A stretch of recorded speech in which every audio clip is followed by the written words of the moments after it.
He rose up from poverty to become a musical legend and opened up country music to a whole new audience. The life and times of Kenny Rogers, next on TNN.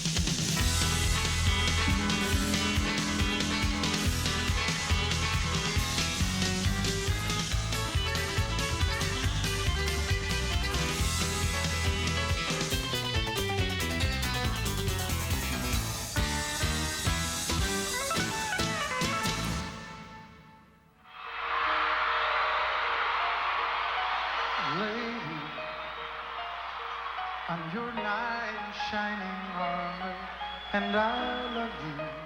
He's one of those extraordinary people that has that magic, something that neither you nor I will ever know what it is. You listen to that voice. Is that a good voice? I mean, Kenny, is that a good voice? It's distinctive. And that's the secret. You got to know when to fold up, know when to walk away, know when to run. He's already a legend. And continue to surprise us and continue to take those extra little steps that people don't usually take, you know. He's a gambler.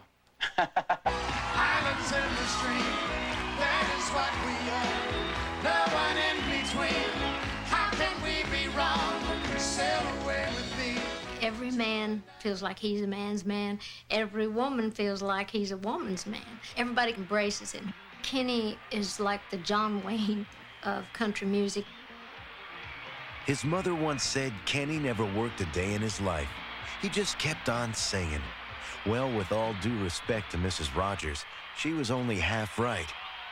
Her boy just kept on singing, but becoming one of the most popular entertainers in the history of show business took a lot of work.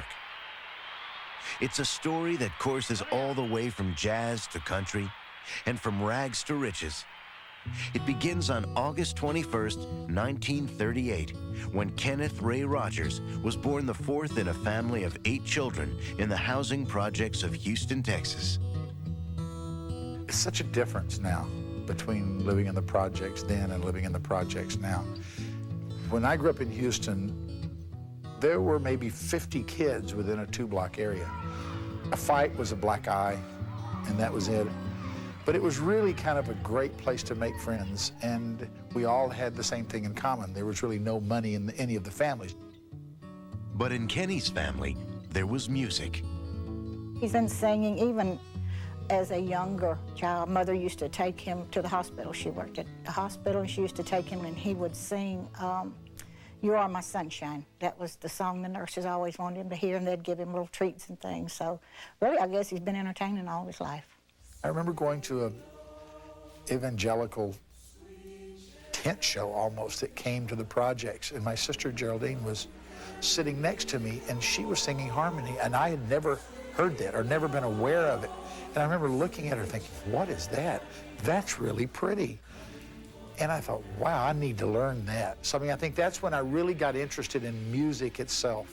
He had always wanted to be musical, and I really think that he got that from my daddy's brother, my Uncle Willie. He could sing and just melt you. I mean, he was really one of those natural-born gifted singers. My Uncle Willie gave me my first guitar. I had the measles. That's how I learned to play guitar. I was in a room and I couldn't come out, so for 2 weeks, that's where I learned to play guitar.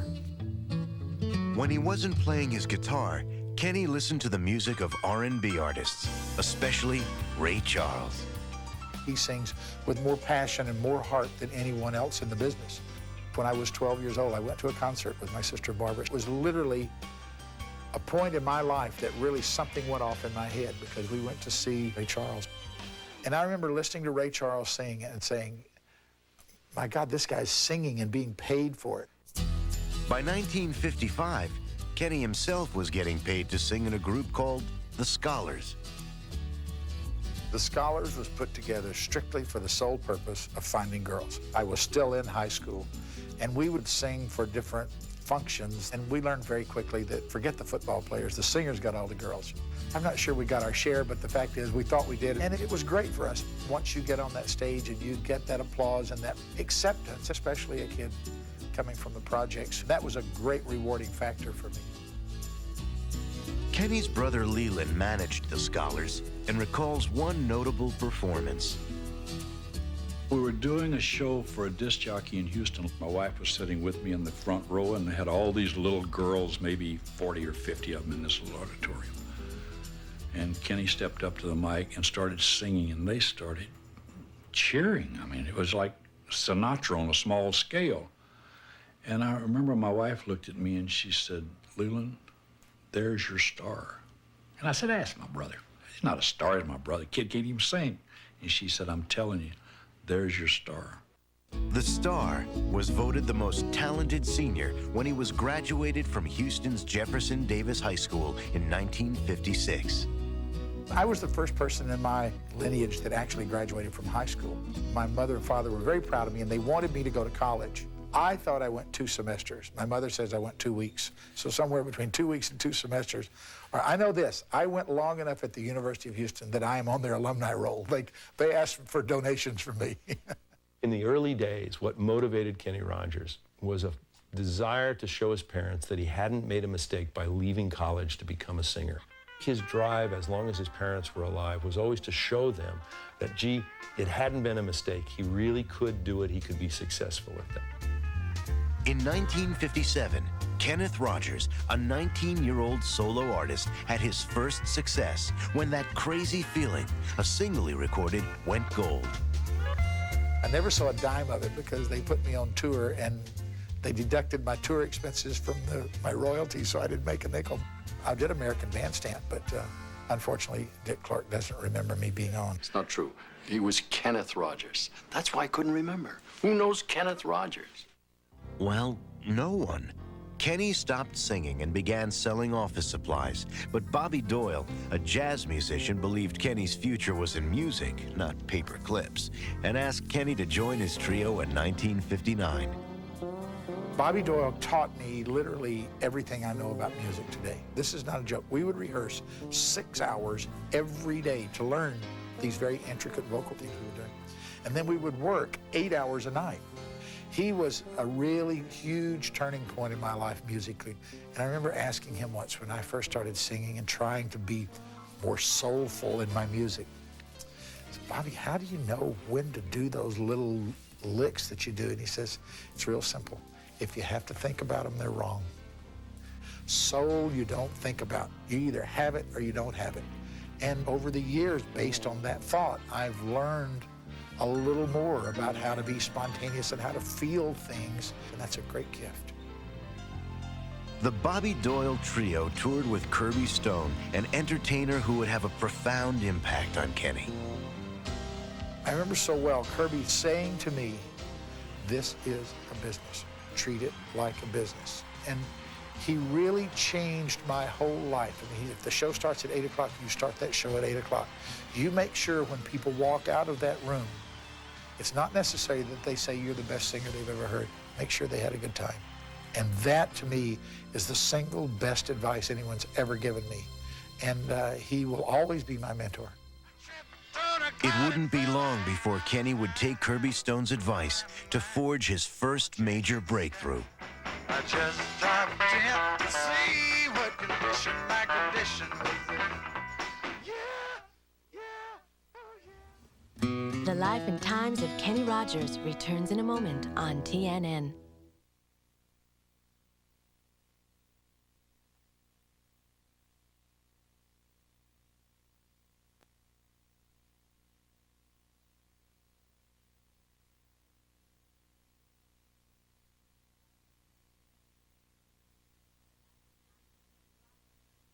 The Life and Times of Kenny Rogers continues on TNN.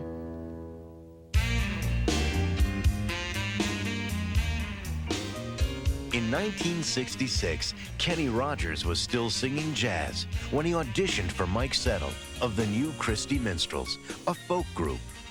They were looking for a bass player who could sing high, and at the time, that's what I did. And I remember Mike Settle calling me from California, and I'm standing at the Houston Air Hotel in the hallway on the telephone. I thought he was in a hotel room with some privacy. So I said, "So sing a little something." And he'd sing, and then I said, "Well, can you sing that a little louder?" And people are walking by, and I'd say, hold on a second, Mike. And they'd walk by, and I'd say, and I'd start singing high notes, and he would go, can you go just to bump it up a little bit? He said, I'm in a hotel lobby, and people are walking by looking at me like I'm nuts. He would go, this is not really a good way to do this. And I said, well, I don't feel comfortable with this either. But I got the job, and I was out there for a year and a half. The job came with a heavy price: divorce. Already, Kenny's drive to succeed had been at the expense of 2 brief marriages. The offer to join the New Christie Minstrels would cost him his third. This business is not conducive to good marriage, particularly in the formative years. I felt instinctively I needed to get out of Houston, or I was going to become a local musician, and I didn't want to do that. So I left, and it did, in fact, cost me the marriage. Leaving behind a young son and daughter, Kenny toured the country with the New Christie Minstrels. Kenny was a little out of the ordinary for the New Christie Minstrels. First of all, he was an old guy. He was pretty doggone old. We're talking 26, 27 years old. And I was 18 years old. I was a young kid. So he became almost a father figure to me. We got along very, very well. We roomed together on the road. And he began to make the transition from this jazz player, very slick nightclub performer, to the folk era. I learned how to entertain with the New Christie Minstrels. I was on stage with 9 people, and the concept of that group is that you must be a soloist who can step forward and sing. Also, you must be able to step back, let someone else step out and sing. And I learned how to put a show together. It was a great stepping stone for me musically. After a year and a half with the New Christie Minstrels, Kenny was anxious for the next stepping stone. There comes a point to where egotistically I couldn't live with, and nor could 3 or 4 members of the band, singing someone else's hits, and they weren't even using us on the new records they were doing. They were using studio singers or whatever. And we took it personally, and we figured that it would be more fun to go try to get our own hits. In 1967, Kenny, along with 3 members of the New Christie Minstrels, formed the first edition. The change prompted Kenny to transform himself into a pop singer. You're talking about somebody who plays upright bass. And I can recall when we first put Kenny on an electric bass, he'd play it like this. And then as the rehearsals would go on, it would slowly start to come down, and, it finally got into a normal situation. Kenny always had a tremendous zeal for music. He also had what it took to be an artist. Kenny could take a song and dissect 4 parts just like this. You're going to sing da-da-da-da-da. You're going to sing da-da-da-da-da-da. You're going to sing da-da-da-da. And he could do it the first time through. I mean, to me, that's a God-given gift, and he has that gift. Kenny's direction led to the group's first hit, Just Dropped In.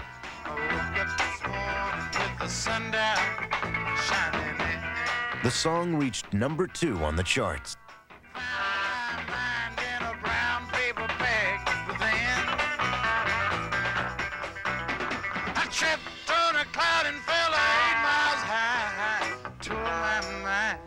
On a jagged sky, I just dropped in to see what condition my condition was in. With the success of Just Dropped In, and then the lack of success when Kenny wasn't singing lead vocal on a tune, it didn't take too long before we said, hey, he's the money sound, and he's what radio is wanting to hear more of. You painted up your lips and rolled tinted hair. With the release of Ruby, Don't Take Your Love to Town, the first edition became Kenny Rogers in the first edition. We opted to go with my name because I found all the songs that were hits. I also was the one that had sung the songs. But it was strictly a marketing vehicle that we felt we needed an identification.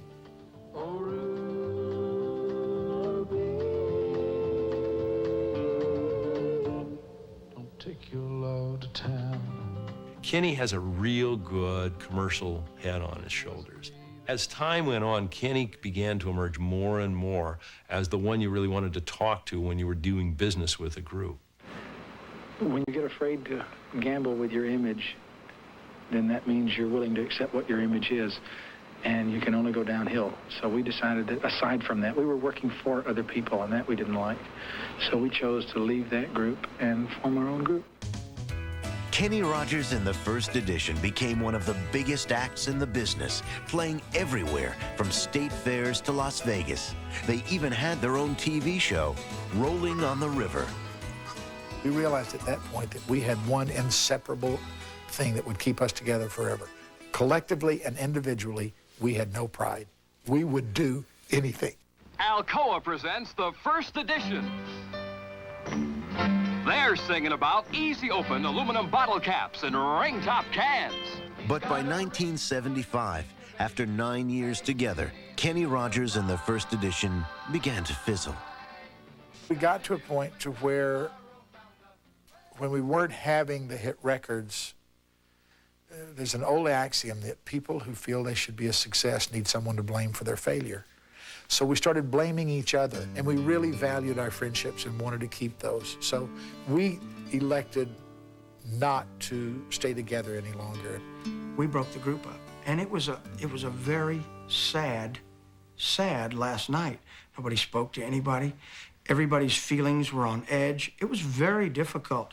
It was an emotional thing because here are all these people. We all loved each other, and now we didn't speak. And that was very difficult. It was very difficult for me.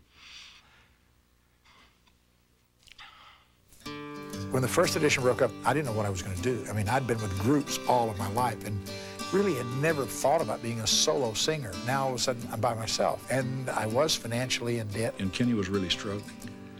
And my wife and I had bought a farm in Oklahoma, and Kenny came there to visit us. And we were out walking on this 40 acres of land that I had bought. And he told me at that time, he said, I'm down now. It really bothers me. But he said, I'm not going to stay down here. I'm going to make this thing happen. Soon after that visit, Kenny made something happen all right. You picked the right time to leave me,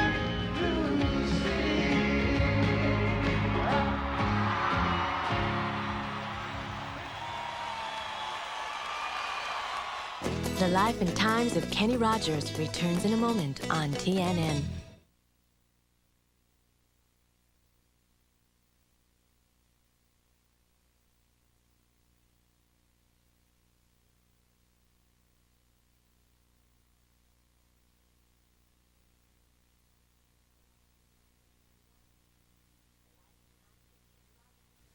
The Life and Times of Kenny Rogers continues on TNN.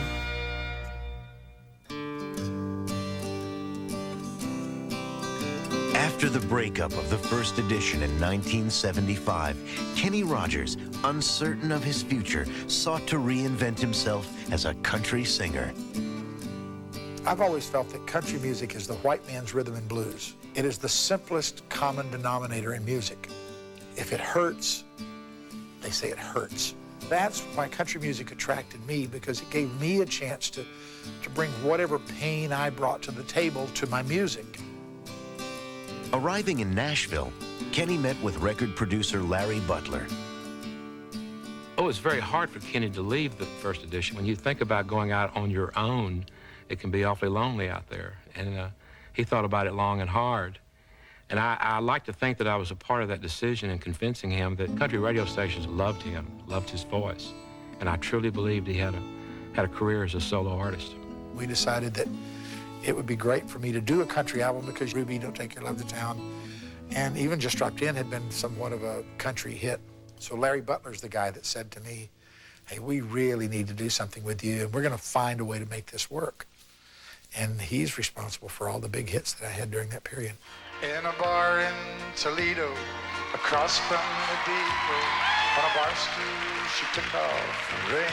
When Lucille hit, unlike a lot of songs that kind of dribble their way up, I mean, this one just kind of exploded when it came out. It became everybody's favorite bar song. You go into a bar, you picked a fine time, because it really sounds like an old Mitch Miller song, really, if you think about it.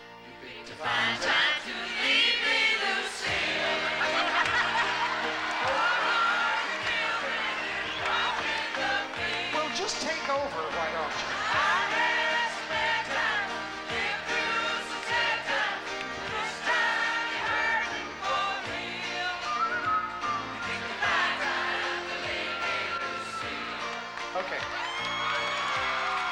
the guy did go to the motel with this woman in the original lyric, and that bothered Kenny, and he said no. He said, I don't think you should do that. So he gave the writers his thoughts, and they changed it, which turned out to be a much better story that way. Now she was a beauty, but when she came to me, she must have thought I'd lost my mind. 'Cause I couldn't hold her, the words that he told her kept coming back time after time. If you're gonna sing it, sing it. You picked the fine time to leave me, Lucy. I don't think any of us can honestly say we realized it was going to have the impact, not just in this country, but around the world that it had musically. Lucille was one of 1977's most popular songs. It went gold and earned Kenny a Grammy, his first as a solo artist, for Best Country Vocal Performance. You picked a fine time to leave me, Lucy.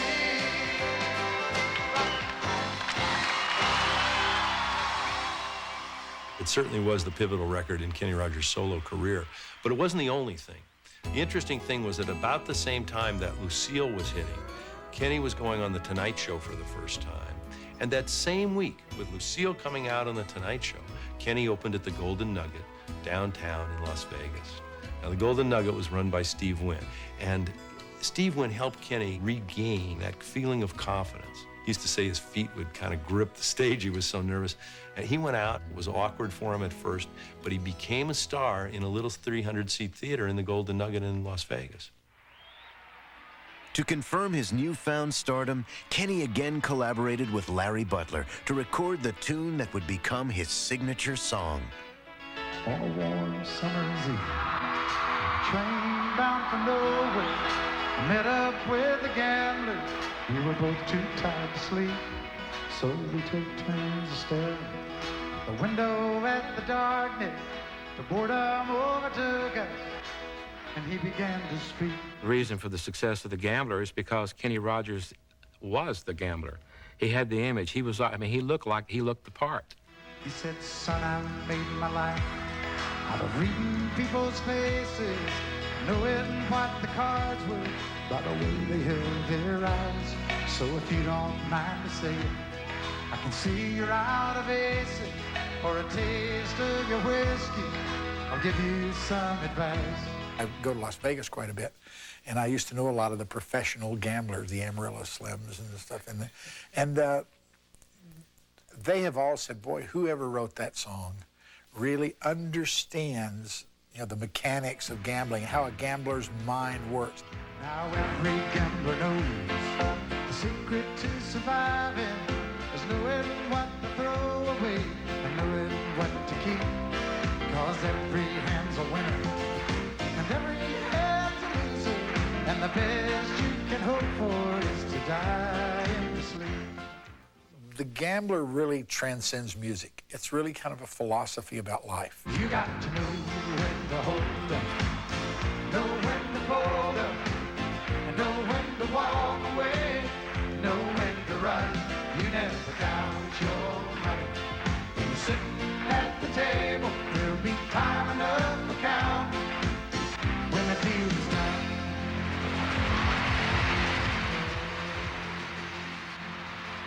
That period of time was the critical point at which country was starting to gain popularity in mainstream culture. And that record became a #1 pop record as well as a #1 country record, and started a series of hits for Kenny that went on for the next 4 or 5 years. The Gambler, Kenny Rogers. Among the many awards Kenny won in 1979 was the Country Music Association's Album of the Year.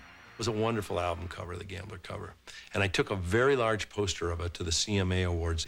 And backstage, I approached 2 CBS executives. And I said, we want to do a movie of the week. Here it is. And I unrolled the poster. And they said, sold. The first of the Gambler series aired in 1980 and was the highest-rated TV movie up to that time. When we made the first Gambler, I believe it harkened back to all the old-fashioned Westerns that so many of the audience had grown up on at that time. We set out to make one of those movies, and Kenny's personality and his persona stepped into that character so beautifully, so perfectly, that that's what the audience saw. I've gambled a lot of towns. I've read a lot of faces. Gambling can take hold of a man. You gotta be able to walk away from it.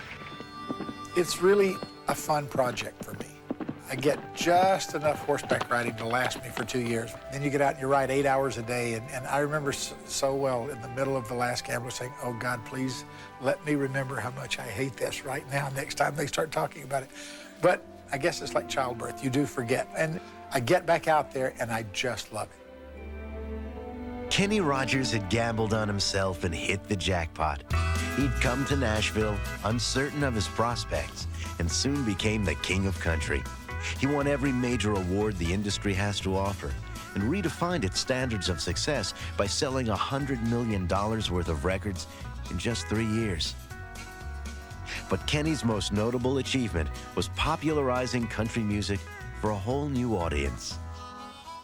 Kenny was a pioneer in knocking down fences and saying that we don't need categories. I think we just should make music. Kenny also did something for me that I'll never forget as long as I live. He made it possible for me to win an award that is the award for a producer to win, and that was Producer of the Year, the Grammy Awards. I'm the only producer from Nashville to ever win this award, but this is the big one. And it was because of the tremendous, tremendous sales and tremendous success that we had together. So, Kenny, thank you very much. The Life and Times of Kenny Rogers returns in a moment on TNN.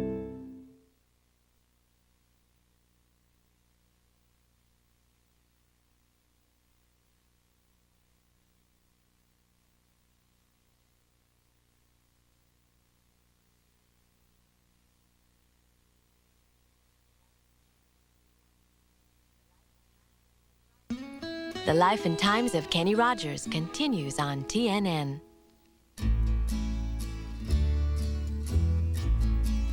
With the success of The Gambler, Kenny Rogers was ready to roll the dice once more. I was singing country music that would sell pop. Once we opened up the door to a larger audience, I started trying to do pop music that would sell country. I asked him what kind of influences he had as a young man, and he said that people like Ray Charles were a great influence on him. And that's when we brought Lionel Richie in to write and work with him. And he wrote the song Lady for me, which I think was the epitome of what every man wants to say. Lady, I'm your knight in shining armor, and I love you. Who wouldn't want to say that, and what woman wouldn't want to hear it? And Lady is really what I'd like to think I'm all about. You have gone and made me such a fool, and I'm so lost in your love. And whoa, we belong together. Won't you believe in my song? I sang my little country voice to his really semi-R&B tracks, and we were very successful with that. And it opened up a whole new avenue of music for me. Released in 1980, Lady became Kenny's biggest hit, topping both the country and pop charts while propelling his greatest hits collection to over 12 million copies sold. It represented more than just a #1 record. That brought together two musical art forms, country and R&B, and when you get it like that, it's magic. You're the love of my life. You're my lady.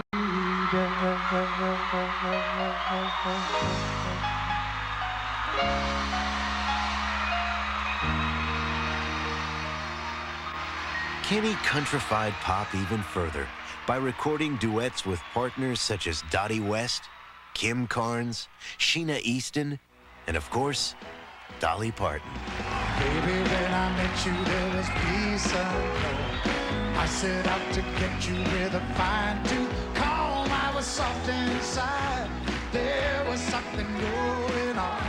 there's a wonderful chemistry that happens when she and I work together.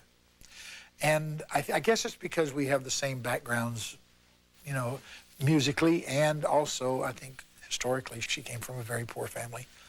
And we just have a lot in common. You do something to me that I can't explain. Pull me closer and I feel no pain. Every beat of my heart, we got something going on.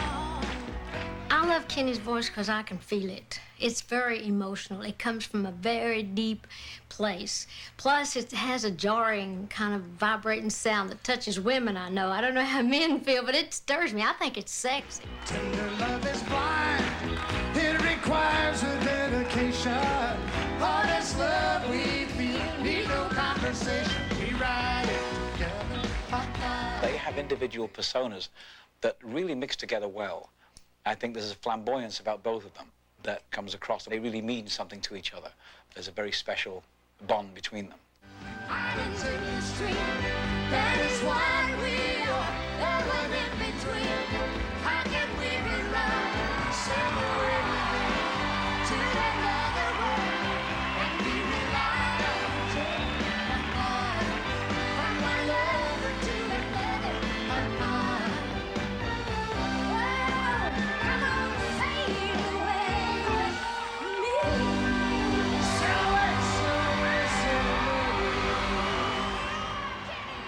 Achieving crossover success as a performer paralleled Kenny's maturing as a man. He now relished his role as an attentive father to Christopher, his son by then-wife, Mary Ann. He's a great father. I mean, I'd really like to see him more, but that's not really possible because he has so many people to please, you know? I mean, fans and everything else. But when he has the time, he does a lot of stuff with me. I really tried desperately to be more of a part of his life on a regular basis and vowed that I would never get out of contact with him, as I did with my son and my daughter. And I mean, I feel very badly about what happened, but I'm also a believer you can't change the past. You can learn from it, and you can grow, and you can try to make it different, and you can try to make up to the people that you've hurt, but you can't change it. I can't be what I wasn't. Kenny did make up to the people he hurt at the 1986 People's Choice Awards. The event was a long overdue homecoming with his daughter Carol and son Kenny Jr. Very quickly, the reason I've chosen tonight to do this is because these are the people that really paid for this award, because when I was trying to get started in this business, I was gone an awful lot from home. I didn't have a chance really to do the things that now I would give anything in the world to be able to go back and do, which is to spend time with both of these kids when they were much younger. Fortunately, I've learned a lot. I'm spending time with him, but hopefully, starting tonight and with these awards, I can make up for all the times that I haven't had a chance to do that. I love all of you very much. Thank you very much for being here. The Life and Times of Kenny Rogers returns in a moment on TNN.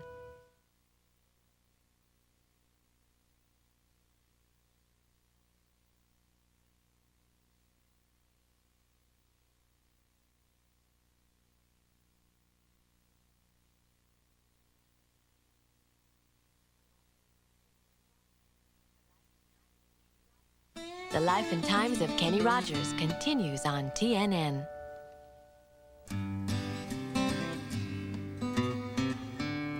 Though music is at the heart of Kenny Rogers' life, it's just one interest that keeps his life in tune. Ken Kragen and I decided a long time ago that to have a long, successful career, you need layers. You can't just do music, because we all knew eventually music was going to take a back seat for a while. Kenny has developed many non-musical interests that have come to define what he's about. They reveal a restless, creative man who wants to make the world a better place. To appreciate that, one need go no further than his estate outside Athens, Georgia. I love the concept of building. And so when I bought this place, it was going to be a little log cabin, and I was going to come here and go fishing little by little. I bought a tree spade, and I moved 3,000 trees, literally. I started off building one green out here with some sand traps in it. And now I have 18 holes. It's a full 6,200-yard, 18-hole golf course. We've had some professional golfers out here that really had a great time and saw the value of what I'd done. And that, to me, it's its own reward. When he's not putting around the house, Kenny may be found indulging his passion for photography. In 1986, he published his first book of pictures, Kenny Rogers' America. I was traveling around the country and learning to use my camera. By the end of that book, I really had developed, I think, a good eye, a good skill, and a working knowledge for how to get what it was I anticipated when I went out.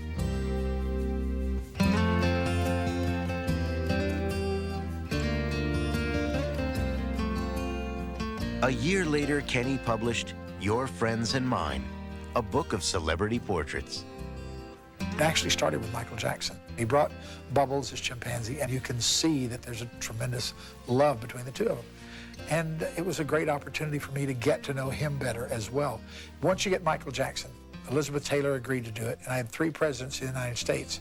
The President Reagan portrait was really fun for me because I'd never gone through Secret Service security like that before. My understanding is that you're never supposed to be in the room with the president alone. Well, I'm standing there and I'm looking around for where I'm going to photograph, President Reagan, and he walks in the room. And we start talking, and I'm going, oh my God, somebody get in here quick. I don't want to be responsible for my actions. But it was a great experience for me, and he was very charming. One of Kenny's most recent portraits was of Hillary Clinton, whom Kenny photographed in the White House. Take a couple of poses and feel comfortable any way. Sure, absolutely. You get your hands comfortable, and you roll your wrist towards your body. It's as simple as that. Like this? Because what it does is it shows the side of your hand rather than the back of your hand. So you take them and you just roll them towards your body. Oh gosh. So what are we doing with this picture? All I know is I'm here having my that's picture all taken. it is. What is happening? It's a Playboy. Oh, good, good. Oh, right. But of all Kenny's interests, perhaps none reveals more about the man than his charity efforts. My family was very, very much deprived when I was young. I don't know that we ever went really hungry, but we certainly were nutritionally deprived. I could not only sympathize, I could empathize with the hunger situation. To publicize the hunger issue, Kenny has frequently used his concert tours to launch food drives that have collected over 2 million pounds of canned goods.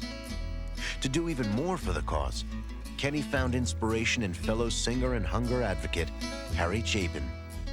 The single most giving human being I have ever met in my life, bar none. He was obsessed with making a difference in world hunger. And when he died, at a very young age, in a sense, intentionally or unintentionally, he kind of passed that baton on to me.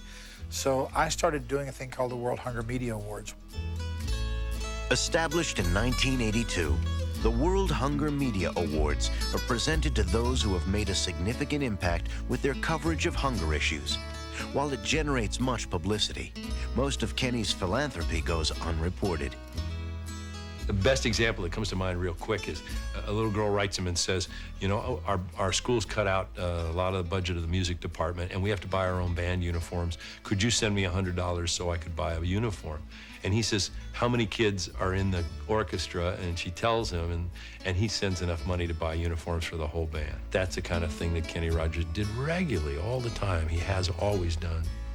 My mom always told me that good things come to good people who do good deeds. And that's why I think I try to give back to the community, and I try to, because it makes me feel less guilty about my success, and it makes me feel somewhere down the line, if I need it, it's going to come back to me. I do believe in karma. In 1990, Kenny received the Horatio Alger Award, an honor bestowed on those who come from humble origins, achieve great success, and give back to the community. I was struck by the fact that this was an incredible thing that had happened to me, and that the irony of it was that none of my children would ever qualify for this because they didn't come from this. And I said, unless I spend it all. So that's my goal. I'm going to spend it all and make them start from the bottom, I said. The Life and Times of Kenny Rogers returns in a moment on TNN.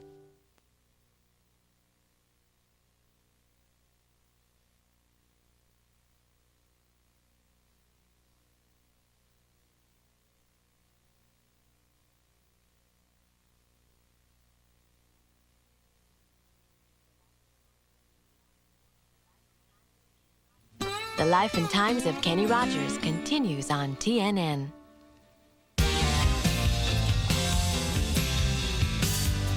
Kenny Rogers has come a long way from being a kid from the projects to a giant in the world of music. I heard something once that people who are born poor wear their poverty like a badge, you know. But I think it's just that it's such a bigger hill from where I was than from where a lot of people started. And I think that you really try, if nothing else, to respect what you accomplish, and you try to respect yourself for what you were able to accomplish, and I think I can do that. Kenny's probably one of the last country superstars to routinely have crossover, what we call crossover pop hits. That is to say, not just the country audience loves him, but he crossed right over into pop and mainstream. I don't think that even exists now. Every record he made, the whole country loved, not just a certain portion of them. He has a gift that very few people have, to be able to communicate with the audience, to be able to speak to them and make them feel like they're really special. For God's sake, quit swaying. What is it with this song? I look at them, he's like perfectly normal people sit so still all night long. This song starts, the whole audience goes. You look like a room full of Ray Charles out there. That rapport, I think it's just a gift. I think it's something you're born with. He makes a big arena at times feel like a living room. The irony of occupying such a special place in music is that it sets a formidable standard to maintain, even for Kenny Rogers. I've said it from day one, you get 3 years at the top and then you start down. I mean, and I had longer than that, so I can't really complain. I miss not being allowed to compete.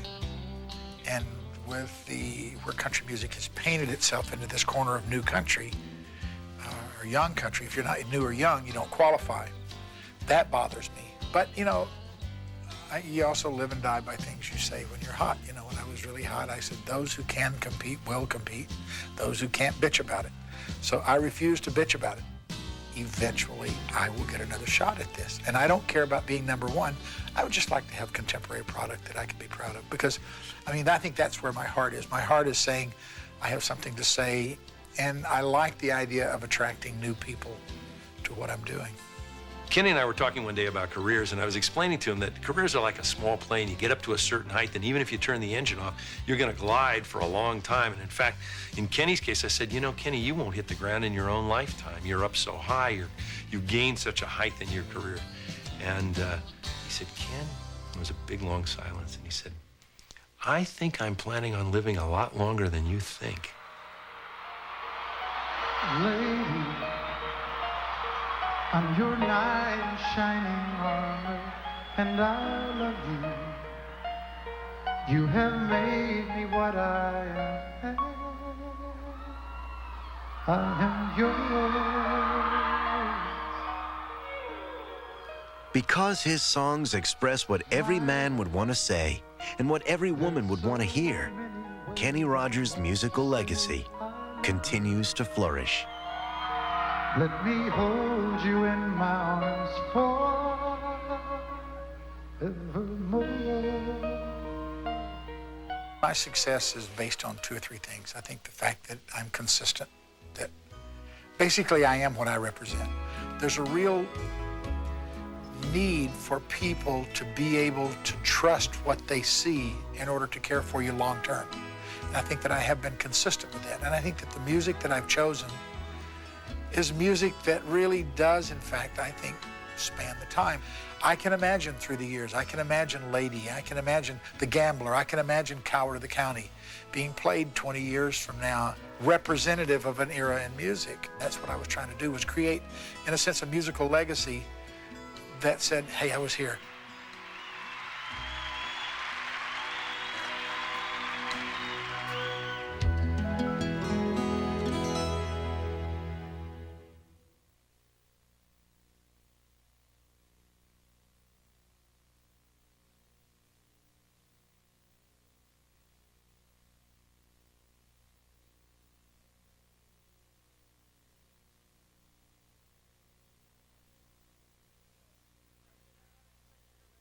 Crushed out his cigarette and faded off to sleep.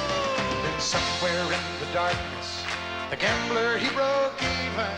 But in his final words I found an ace that I could keep. You got to know when to hold